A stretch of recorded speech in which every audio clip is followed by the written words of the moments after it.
السلام علیکم ورحمۃ اللہ وبرکاتہ۔ آج انشاءاللہ تعالی ہم جالوت اور طالوت کا قصہ سنیں گے۔ حضرت داؤد علیہ السلام کی نبوت ملنے سے پہلے کا یہ واقعہ ہے بنی اسرائیل کا۔ حضرت داؤد علیہ السلام بنی اسرائیل میں سے تھے، تو ان سے پہلے ان کو نبوت کب ملی اور یہ جالوت اور طالوت اور تابوت سکینہ کا کیا واقعہ ہے جو اللہ تعالیٰ نے سورۃ البقرہ میں بھی ذکر کیا ہے۔ آج انشاءاللہ تعالیٰ اسی قرآن قصے کو ہم سنتے ہیں۔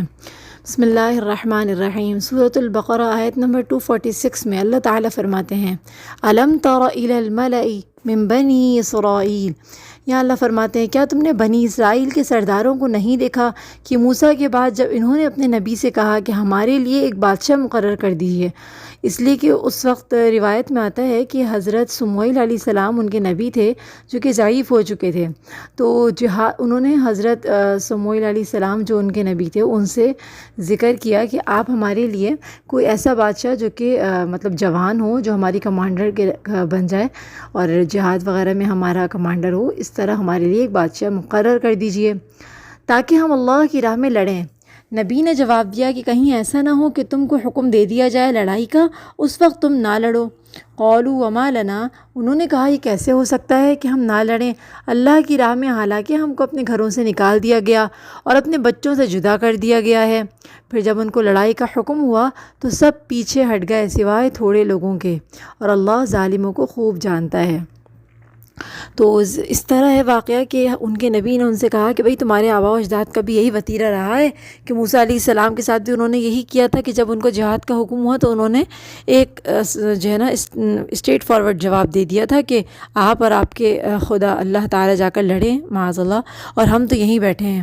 تو اب ایسا نہ ہو کہ اب تم جو ہے نا جہاد کا مطالبہ کر رہے ہو، لیکن جب اللہ کی طرف سے جہاد آ جائے، فرض ہو جائے، تو تم اس سے انکار کر دو۔ تو وہ کہنے لگے کہ بالکل نہیں، ایسا ہرگز نہیں ہوگا اور ہم ضرور قتال کریں گے۔ پھر اللہ تعالیٰ نے ان کے اوپر جہاد فرض کر دیا، اور جب جہاد فرض ہوا تو پھر یہی ہوا کہ انہوں نے بہت کم لوگوں کے علاوہ سب نے جہاد سے انکار کر دیا۔ اب آگے اللہ تعالیٰ فرماتے ہیں سورہ بقرہ کی آیت نمبر 247 میں، اور ان کے نبی نے ان سے کہا کہ اللہ نے طالوت کو تمہارے لیے بادشاہ مقرر کیا ہے۔ انہوں نے جواب دیا کہ اس کو ہمارے اوپر بادشاہی کیسے مل سکتی ہے، حالانکہ ہم اس کے مقابلے میں بادشاہت کے زیادہ حقدار ہیں اور اس کو تو زیادہ دولت بھی حاصل نہیں۔ نبی نے جواب دیا کہ اللہ نے تمہارے مقابلے میں اس کو چنا ہے اور علم اور جسم میں اس کو زیادتی دی ہے، اور اللہ اپنی سلطنت جس کو چاہتا ہے دیتا ہے، اللہ بڑی وسعت والا اور جاننے والا ہے۔ اس کا واقعہ اس طریقے سے ہے کہ حضرت سمیل علیہ السلام تھے، روایت میں یہی آتا ہے، تو انہوں نے ان کے لیے ایک کمانڈر حضرت طالوت کو مقرر کر دیا۔ یہ نبی نہیں تھے، لیکن حضرت طالوت کو انہوں نے کہا کہ یہ تمہارا کمانڈر ہے۔ تو حضرت طالوت جو تھے وہ ماشاءاللہ بہت طاقتور بھی تھے، اور اللہ تعالیٰ نے ان کو جنگ لڑنے کا فن جو ہے نا اس کا علم دیا تھا۔ تو یہ جو بنی اسرائیل تھے یہ کہنے لگے کہ غریب ہیں اور ہم جو ہے نا ان کے ساتھ کیسے جہاد کر سکتے ہیں، اور یہ ہمارے کمانڈر کیسے بن سکتے ہیں، کمانڈر بننے کی تو ہم زیادہ حقدار ہیں کہ ہم جو ہیں وہ امیر ہیں، مالدار ہیں، یا جو ہے نا اپنے لوگوں میں ہم بڑے سردار ہیں۔ تو نبی نے جواب دیا کہ اللہ تعالیٰ نے ان کو جسم میں، طاقت میں اور علم میں تقویت دی ہے، زیادہ جو ہے نا تم سب میں زیادہ علم، جنگ لڑنے کا زیادہ علم حضرت طالوت کے پاس ہے۔ تو اللہ تعالیٰ نے حضرت طالوت کو جو ہے ان کا کمانڈر بنا دیا، اور یہ اللہ کی طرف سے تھا۔ پھر ان کو ان کے نبی نے کہا کہ اگر تم اس کے اوپر کوئی نشانی چاہتے ہو کہ یہ اللہ ہی کی طرف سے ہیں حضرت طالوت تمہارے کمانڈر، تو اس کی نشانی قرآن میں اس کا بھی ذکر اللہ نے کیا ہے کہ اس کی نشانی یہ ہوگی کہ تمہارا جو کھویا ہوا تابوت سکینہ ہے، جس میں حضرت ہارون اور حضرت موسیٰ علیہ السلام کے جو ہے نا تبرکات تھے، وہ کافر ان سے لے گئے تھے، تو وہ اللہ تعالیٰ فرشتوں کے ذریعے سے ان کی حکومت میں، ان کی سلطنت میں تمہیں عطا فرمائے گا۔ تو تم سمجھ لینا کہ حضرت طالوت جو ہے وہ اللہ کی طرف سے تمہارے لیے مقرر کیے گئے ہیں۔ قرآن مجید میں اس کا ذکر اس طریقے سے ہے۔ سورہ بقرہ کی آیت نمبر 248 میں اللہ تعالیٰ فرماتے ہیں وَقَالَ لَهُمْ نَبِيُّهُمْ، ان کے نبی نے ان سے کہا کہ اس طالوت کے بادشاہ ہونے کی نشانی یہ ہے کہ تمہارے پاس وہ صندوق آ جائے گا جس میں تمہارے رب کی طرف سے تمہارے لیے تسکین کا سامان ہے، اور آل موسیٰ اور آل ہارون کی چھوڑی ہوئی یادگاریں ہیں۔ اس صندوق کو فرشتے اٹھائے ہوئے ہوں گے، اس میں تمہارے لیے بڑی نشانی ہے اگر تم یقین رکھنے والے ہو۔ تو اس کا قصہ اس طرح ہوا کہ جو ہے نا کافر اٹھا کر لے گئے تھے، اللہ تعالیٰ نے وہ لوگ جہاں انہوں نے لے جا کے تابوت سکینہ کو رکھا، وہاں وبائیں اللہ تعالیٰ نے ڈال دیں۔ جب وبائیں پھوٹیں تو ان کے دل میں یہ وسوسہ آیا کہ یہ جو ہم تابوت لے کر آئے ہیں نا، اس کی وجہ سے نحوست ہو رہی ہے، تو انہوں نے ایک بیل گاڑی کے اوپر اس تابوت کو جو ہے نا رکھ دیا اور اس کو ہانک دیا۔ تو اللہ تعالیٰ نے فرشتوں کے ذریعے سے وہ تابوت ان تک واپس پہنچا دیا طالوت کی سلطنت میں۔ تو اس طرح ان کو وہ جو کھویا ہوا ان کا تابوت سکینہ تھا، اور اس میں ان کا بڑا وہ تھا کہ جہاں ہمارے ساتھ تابوت سکینہ ہو تو ہمیں اللہ تعالیٰ جو ہے نا وہ فتح دیتے ہیں۔ اور اس میں حضرت موسیٰ علیہ السلام کا عصا، ان کا جبہ اور ان کی جوتیاں، کچھ من و سلوہ کا سامان، اس طرح تبرکات موجود تھے۔ پھر اللہ تعالیٰ اب آگے جنگ کا واقعہ ذکر کر رہے ہیں۔ اللہ فرماتے ہیں فَلَمَّا فَصَلَ طَالُوتُ بِالْجُنُودِ، پھر جب نکلے طالوت فوجوں کو لے کر، تو انہوں نے کہا کہ اللہ تم کو ایک ندی کے ذریعے سے آزمائے گا، بس جس نے اس کا پانی پیا میرا ساتھی نہیں رہے گا، اور جس نے اس کو نہ چکھا وہ میرا ساتھی ہوگا، مگر یہ کہ کوئی ایک آدھ چلو بھر لے اپنے ہاتھ سے۔ تو انہوں نے اس میں سے خوب پانی پی لیا سوائے تھوڑے آدمیوں کے۔ تو کیا ہوا، اللہ تعالیٰ نے ان کو ایک نہر کے ذریعے سے آزمایا تھا کہ بھئی لمبا سفر کر کے آئیں گے، سب کو پیاس لگے گی، لیکن ندی سے جو ہے نا پانی نہیں پینا سوائے چلو بھر کے، گھڑا پانی نہیں پینا ہے۔ اللہ پاک نے ان کو آزمانا تھا، تو اس میں کیا ہوا کہ بہت سارے لوگوں نے پیاس کو برداشت نہیں کیا اور انہوں نے پانی پی لیا، اور کم لوگ ایسے تھے جنہوں نے پانی نہیں پیا۔ حدیث میں ہے جس کا مفہوم ہے کہ وہ جو کم لوگ تھے جنہوں نے پانی نہیں پیا تھا، ان کی تعداد 313 تھی۔ اب کیا ہوا کہ جب یہ لوگ لشکر آمنے سامنے ہوا جالوت کے، تو جن لوگوں نے پانی پیا تھا ان کے تو حوصلے پست ہو گئے، اور وہ بالکل بھی اپنے اندر لڑنے کی طاقت اور ہمت نہ رکھ پائے۔ تو اس کا ذکر اللہ آگے فرماتے ہیں۔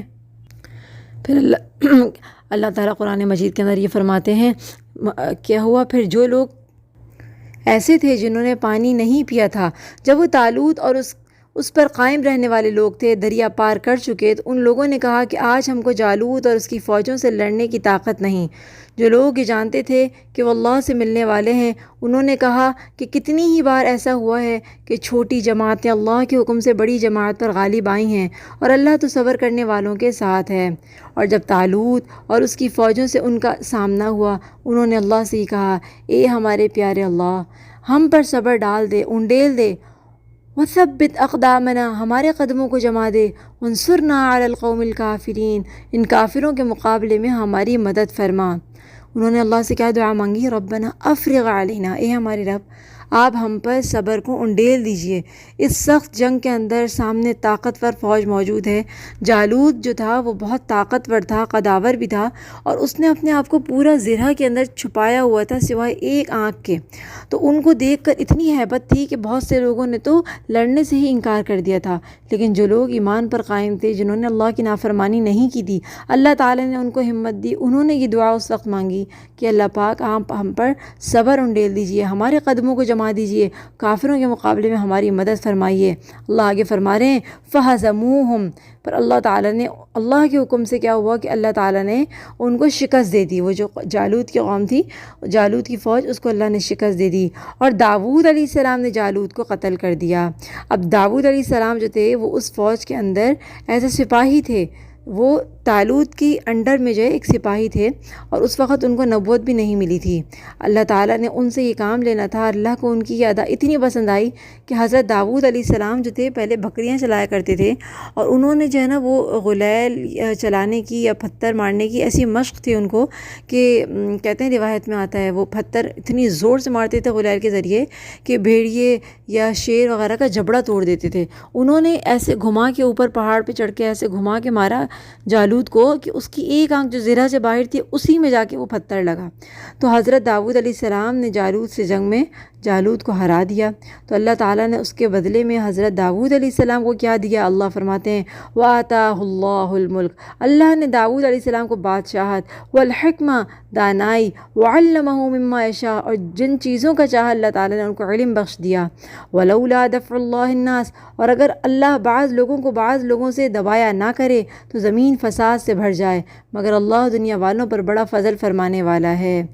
اس کے بعد اللہ فرماتے ہیں تلک آیات اللہ، یہ اللہ کی آیتیں ہیں جو ہم تم کو اور اللہ تعالیٰ فرماتے ہیں ہم تم کو سناتے ہیں ٹھیک ٹھیک طریقے سے، اور بے شک آپ پیغمبروں میں سے ہو۔